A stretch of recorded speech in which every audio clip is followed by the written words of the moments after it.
As some of you know, Cyril and Heiner and others on your team have been talking with us, and we've had several phone calls now about potential collaborations between AIFARMS and PhenoRob. And through this process, we have both gotten to know some of you and also gotten to know a lot more about the work going on in PhenoRob. And I think there are a lot of interesting opportunities. I hope actually to spend a few minutes on that at the end of this talk, discussing a few of those briefly. But as Cyril said, I am the director of this project called AIFARMS. My name is Vikram Adve, and I've been a professor here in the Department of Computer Science for about 20 years now. And my main area of research really is compilers within the area of programming languages. And we use compilers for a wide range of different problem areas, but one of the major ones recently has been on edge computing, and in particular, how we can optimize computations in resource-constrained systems. I won't really say much about that except for one example result partway through the talk. My main goal here today is to give you an overview of the AIFARMS Institute. So AIFARMS is one of the national AI institutes that was established by the federal funding agencies here in the United States. There are 4 in the area of agriculture, but there are 14 others in other domains as well. And the broad mission of these AI institutes is to both advance the field of artificial intelligence itself, but also to use these advances to tackle important social problems. And so, for example, within the scope of AIFARMS, our main focus has been on agriculture, in particular, how we can improve yield while also improving environmental impact, sustainability, management efficiency, and so on. And AIFARMS is funded by the US Department of Agriculture, and that's the prime source of funding.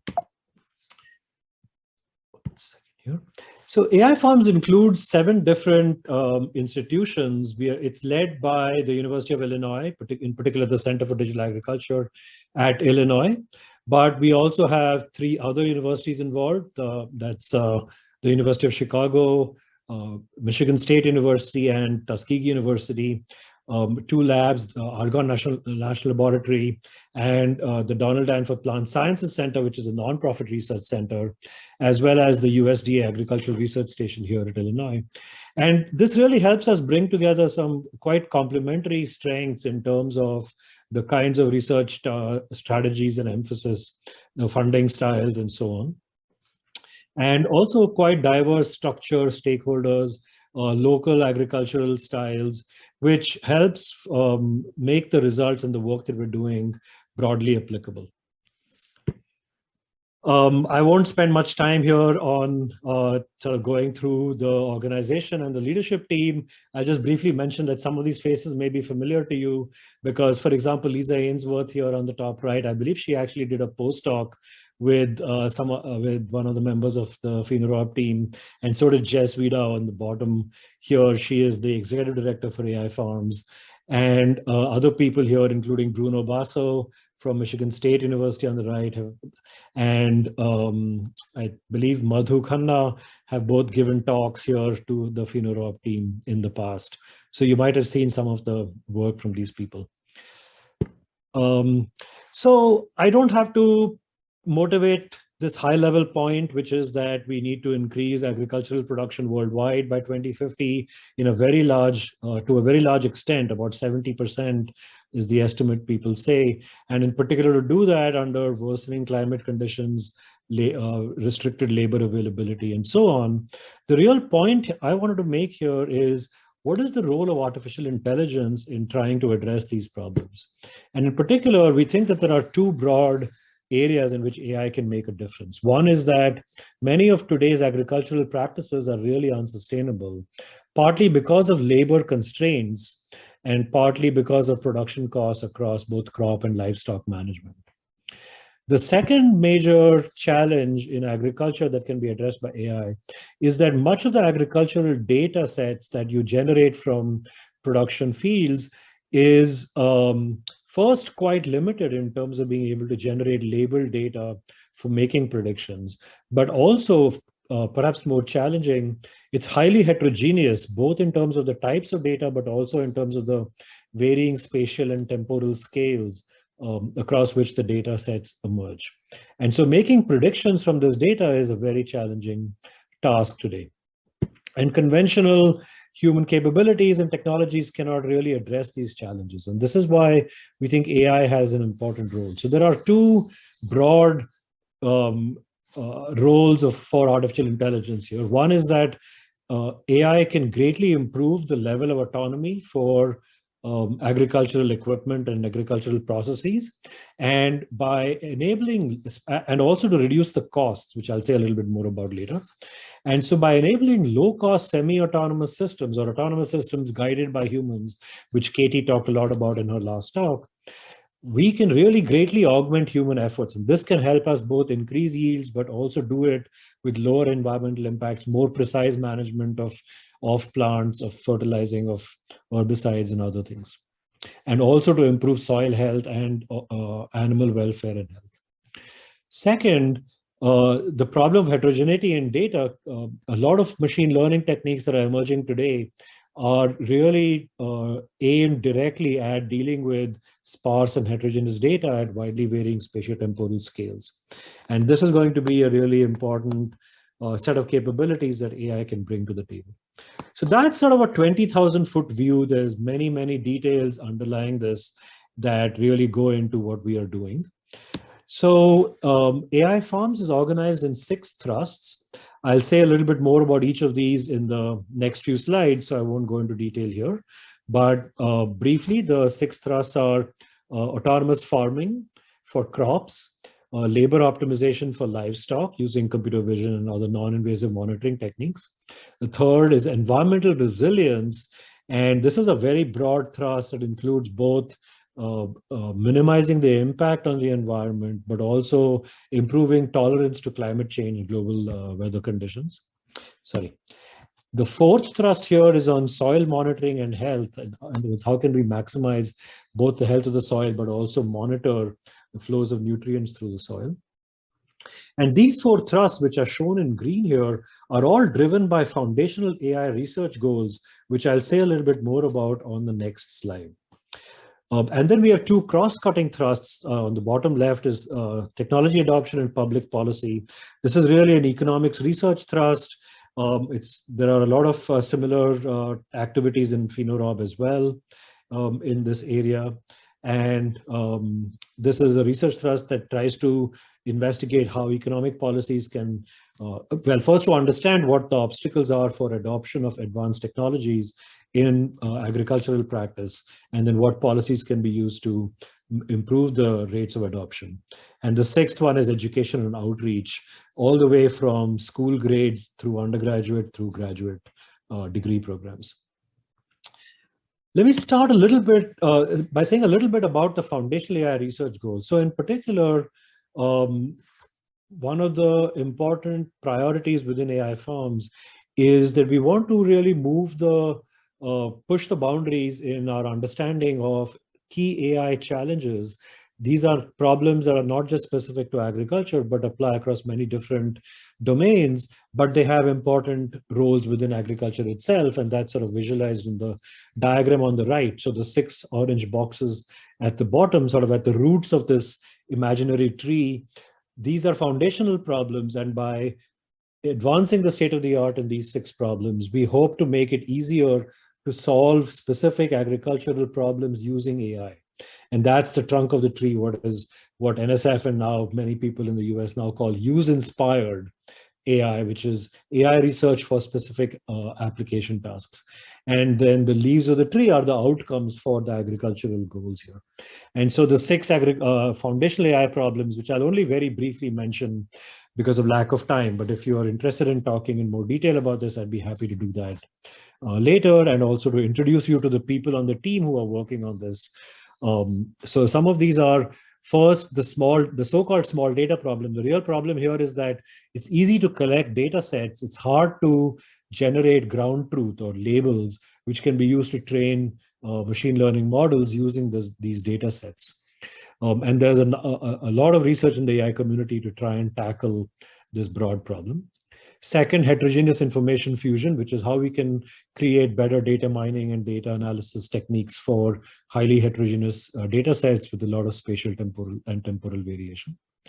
The third problem, which is quite broad in general, is that there is a lot of domain knowledge from the science communities in plant biology, in animal sciences, in crop sciences, and in genomics and many others, which traditionally is not taken into account in machine learning models. And so the challenge here is how can we incorporate domain knowledge into machine learning models to both improve the effectiveness of the machine learning inference, but also the interpretability of the results and the outcomes. The fourth problem broadly is how can we improve the learning outcomes in the fields near the sensors, especially in areas where you cannot wait for data to be collected, sent to the cloud, used for making inferences, and then fed back sometime in the future. You might need a much tighter loop between sensing and action, which is, for example, essential in robotics, but also in other activities where you want to be able to feed information back to human managers at the farms, for example. The fifth broad area here is using machine learning to augment and make more robust control systems that are used, for example, in robotics. And the sixth is broadly the area that Katie just talked about in I think, quite a bit of detail and has some very interesting results, which is how can we enable humans to manage autonomous systems more effectively? So the first thrust is autonomous farming, and in particular with a focus on row crops. This thrust is led by Girish Chaudhary and Chris Hauser, and it has a number of other faculty. I won't name everybody's names here, but most of these people are actually AI people, but we do collaborate with several agriculture people as well in this thrust. And Katie showed this slide. This is sort of an image of a vision of the farm of the future, where you might imagine having a combination of teams of small robots.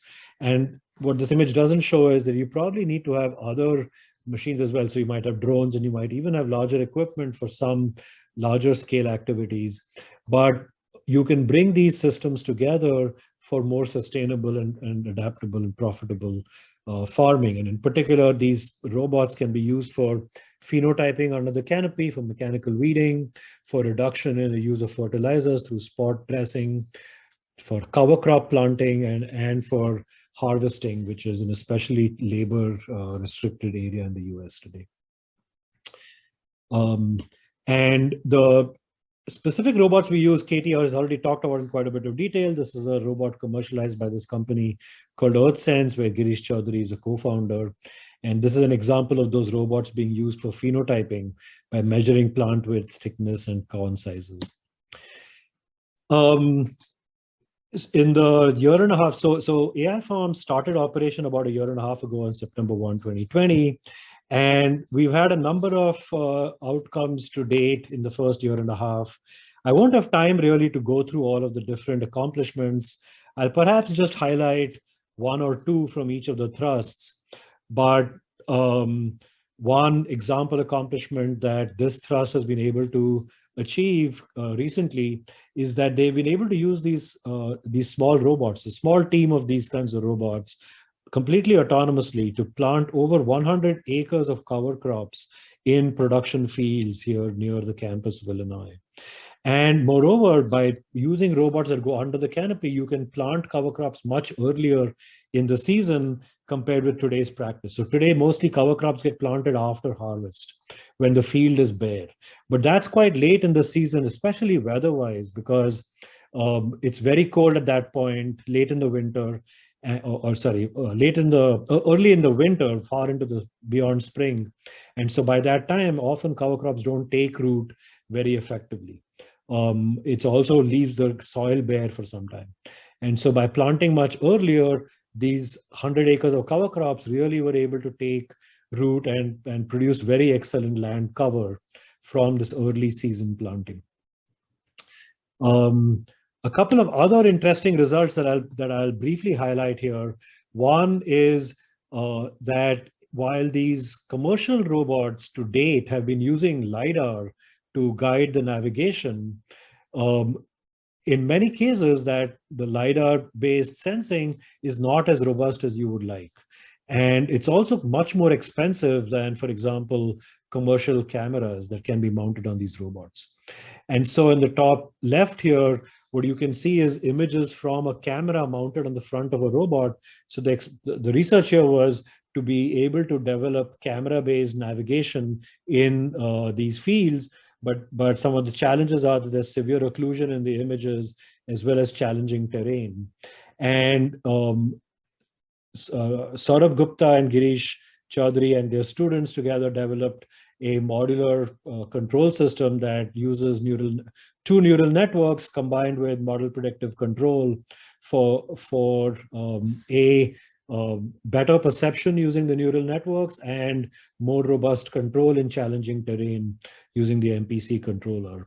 And the models were trained and on limited data sets, but proved to be quite robust in very different parts of the season, both early in the season and late in the season where there's much more occlusion. And the main sort of quantitative outcome of this is that these robots are able to navigate for over 50% longer distances without intervention, so almost half a kilometer without, on average, per manual intervention, while at the same time reducing the cost of sensing by a factor of 40 because the camera is so much cheaper than the LiDAR.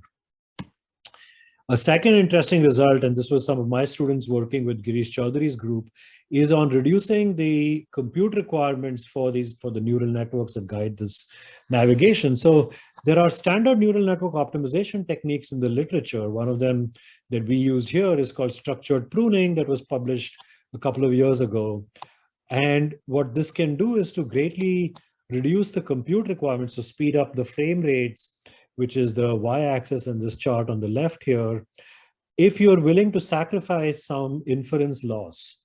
And so you have this challenging trade-off between the performance optimization on the y-axis and the loss of accuracy on the x-axis. And the neural networks in particular that are used in these robots are the ResNet 18, which is shown in the blue points on this curve. So in the traditional approach, where you use the structured pruning, you can get a significant reduction in compute requirements. But when you do it without any knowledge of the actual application goal, in this case, it's robot navigation without crashes, the amount of optimization that you're able to do is quite limited because you really don't want to, you assume that you cannot lose much accuracy. But what we showed in this project in the system called Approx Caliper is that if you know what the application goal is, in particular, that you want to be able to navigate, in this instance, the application goal is to navigate without crashes, you can actually tolerate much greater error in the neural network inference and still achieve the robot goal here. And so by calibrating that using a ahead of time calibration technique, and then optimizing the neural networks, what we showed is that, so in the second chart, I'm showing the optimized frame rates on the y-axis. And the x-axis just shows how many measurement runs we needed to achieve the best case results. The dotted line at just below 50 is the performance or the frame rate that we achieved by using this pruning technique without knowing what the application requirements are. So that's the unguided optimized case. Sorry, that's the case without knowing the application goal. So pruning without using Approx Caliper. But then by taking into account the application goal, we showed that you can get an additional 5.3x speed up in the neural networks because you can tolerate a higher rate of error. And that's a very substantial reduction over and above the baseline optimization. And by doing this, we actually showed that compared with the processor used on the commercial robots, which are a $900 Intel processor, an i7, we could actually replace that with a $35 Raspberry Pi and be able to run two neural networks to guide the navigation and have spare capacity to run an additional neural network for any task you want to run in real time, like stand counting or some other, or detecting disease or whatever other task you want the robot to do. Alternatively, you can use a Jetson Nano, which is what the company actually, I think, chose to do, which has the same processor as the Raspberry Pi and a spare GPU for other tasks as well. And so you can reduce the cost of the compute hardware by a factor of 9 if you use the Nano, or even a factor of 25 if you use the Raspberry Pi, by doing this kind of optimization without sacrificing the application goal. And the main message here, though, is not specific to navigation, but that for any kind of neural network-based application, you can get very substantial improvements in performance. So if people are interested in other results from the autonomous farming, I'll be happy to talk more about that. Let me move on to thrust 2, which is labor optimization for livestock. The main motivation here is that today in livestock production, there are really severe labor challenges, both a lack of skilled labor, high turnover rates. There's a heavy dependence on migrant labor, which is becoming more scarce in the United States and probably in other parts of the world as well. And yet the outcomes are really poor today because of the very small number of people that manage large numbers of livestock. And so we'd really like to improve both the health and welfare of the livestock by doing better 24 hours a day, 7 day a week monitoring of livestock behavior, without increasing and perhaps even slightly reducing the amount of labor that's required. And so in particular in this research, we are developing models for activities of animal behavior and welfare standards and monitoring techniques to be able to detect animal behaviors. And we've installed cameras at 4 different locations. I won't take you through all the different details of the still and video cameras that we've installed, but they're in 4 different labs here at the university. And these are feeding a number of different research projects in the computer vision area mainly, but also in multimodal analysis for pigs in particular. So our focus has mainly been on pigs and piglets. We are expecting to expand to dairy and chicken operations in the near future. Some of the main activities that we've accomplished so far are identifying individuals in video, even when animals move around or move from one camera to another, to be reconstructing animal body structure from images for detecting health and behavior. Also to be able to use sounds to predict animal health and welfare and to correlate sound and video. One of the main accomplishments so far has been a public, partially annotated video data set of 33 pigs from one of the swine research labs here on the campus, as well as an annotation tool. And this data set is available on our GitHub site that's listed here. A third thrust is environmental resilience. This is probably the largest thrust in AIFARMS. As you can see, there's a large number of people involved in this. I know there are a lot of activities in PhenoRob that overlap with the goals of this thrust here. Broadly, this thrust aims at reducing the ecological footprint of Midwestern agriculture, in particular the nutrient runoffs into waterways and the Gulf of Mexico. Also reducing the cost of fertilizer and improving water use efficiency, nitrogen use efficiency, and so on, as well as resilience to climate change. So especially elevated ozone and carbon dioxide. And in the research, we are using new artificial intelligence techniques for achieving these goals, for improving phenotyping at a variety of scales, for improving the analysis of environmental data and plant data, and for improving the prediction techniques from genotype to phenotype under different management conditions. This team has worked extensively with both hyperspectral and multispectral data, as well as small microscopic images of plant leaves, of stomata in maize leaves, for example, in order to study water use efficiency and plant behavior under different water stress conditions or drought conditions. One of the main results in this area from this one result in this thrust has been a machine learning pipeline for processing remote sensed and proximal hyperspectral data in order to quantify both nitrogen and soil organic carbon. And this has been a joint project between the environmental resilience and the soil health thrusts. And I'll show a little bit more about this on the next slide.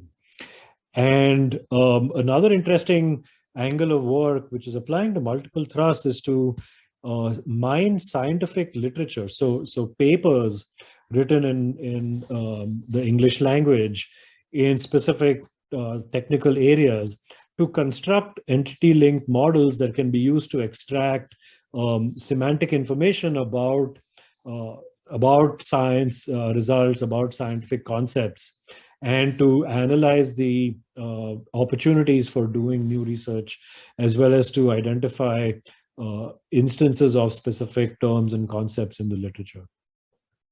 And this has been applied in autonomous farming as well as environmental resilience, and is being now, they're starting to apply it now in the livestock literature as well.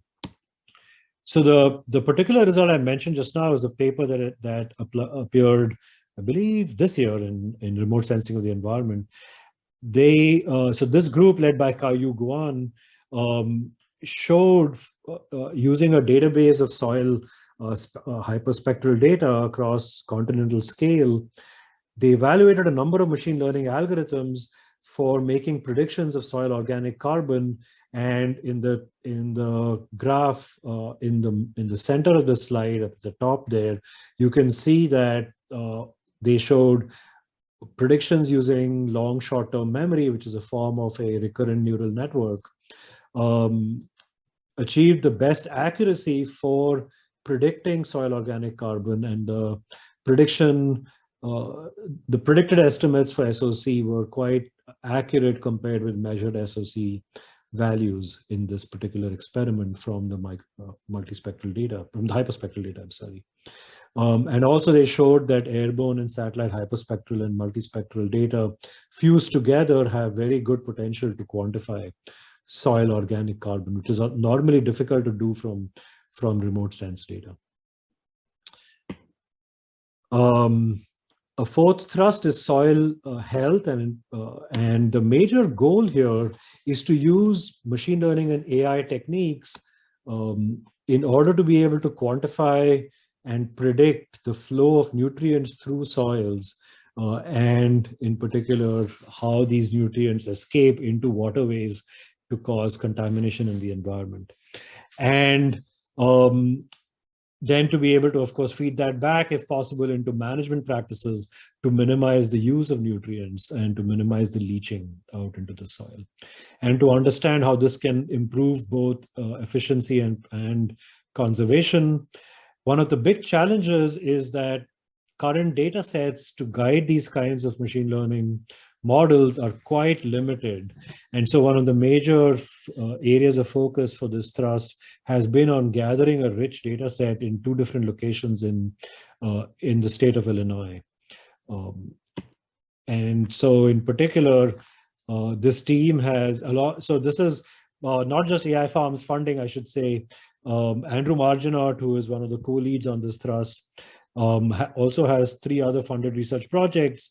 And by combining these different funding sources, he's been able to outfit 2 production fields which have tile drains installed in them, which greatly improves productivity, but also greatly increases the leaching of fertilizers out into the waterways.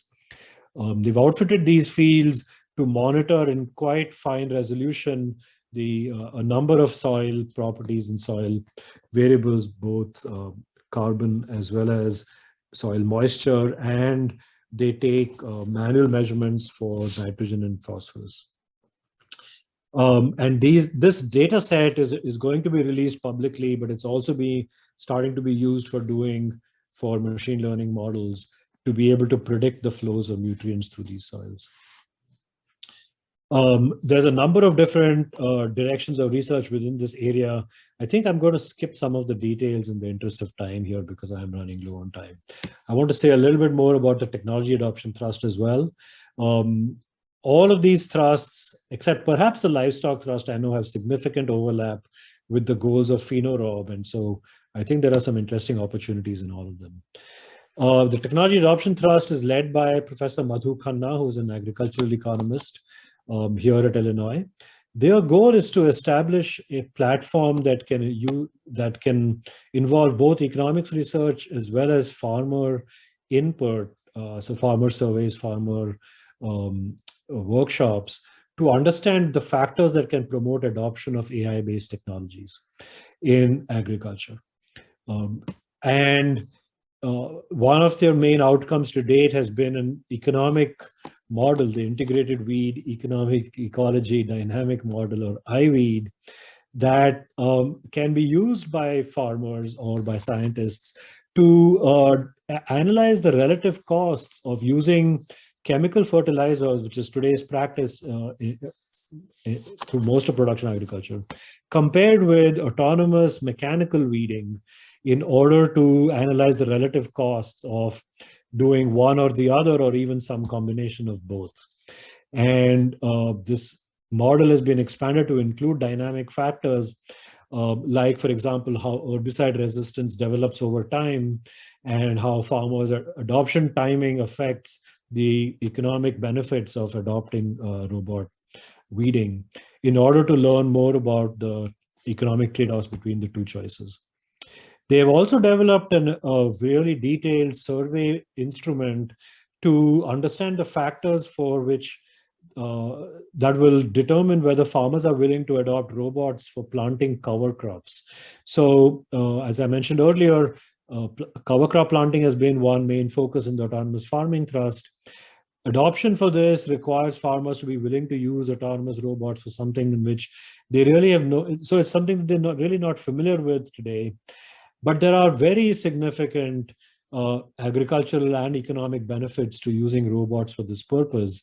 And so the survey has been carefully crafted over the last 6 to 9 months. And just recently, in the last 2 weeks, I think, was mailed out to over 10,000 farmers in 20 states in the United States. And we're now awaiting responses for understanding the factors that would affect their decisions in adopting these robots.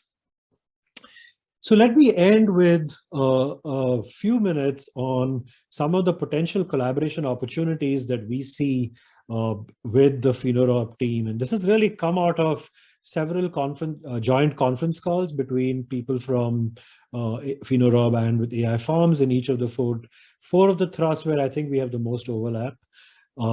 So in the autonomous farming area, we think there are some really interesting capabilities on the PhenoRob side.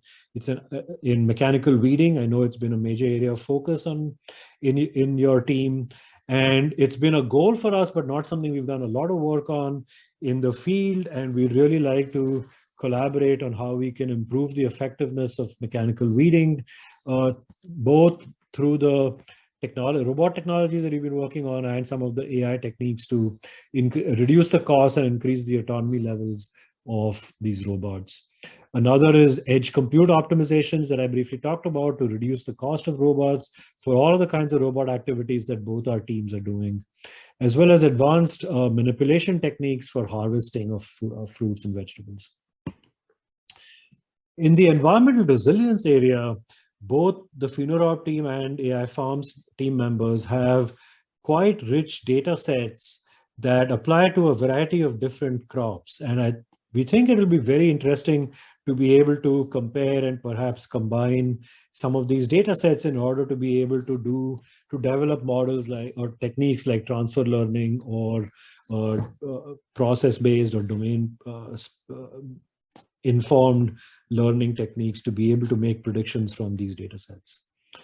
Crop disease detection is another area we're very interested in doing autonomously through perhaps computer vision in the field, or perhaps multispectral sensing on autonomous vehicles in the field.